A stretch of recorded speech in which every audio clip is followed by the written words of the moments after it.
саламатчылыктар. Бүгүн биз Жалал Башардык эпидемияга жана эпизоотияга каршы өзгөчө комиссиясынын отурумун өткөрдүк. Анда 3 маселе каралды. 3 маселеде 2019 жылдын 6 айында блюцеллез, экинококкоз, Сибирь жаралары, кызамык ушул сыяктуу жугуштуу оорулардын маселелери каралды.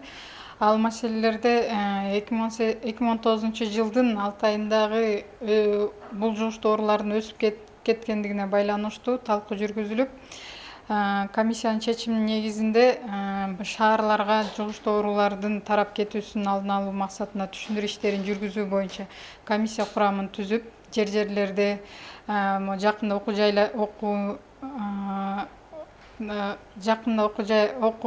жаңы окуу жылы ачылаарына байланыштуу мектептерде, жогорку окуу жайларда да түшүндүрүү иштерин, ошондой эле эмдөөдөн баш тарткан ата-энелерге да түшүндүрүү иштерин жүргүзүү боюнча атайын аймактык башкарууларга жүргүзүү үчүн атайын графиктерди түзүү боюнча тапшырмалар берилди. Ошо менен эле бирге тиешелүү мекеме ишкананын жетекчилерине өзүнүн милдеттерин мындан да катуураак аткаруу үчүн атайын тапшырмалар берилди.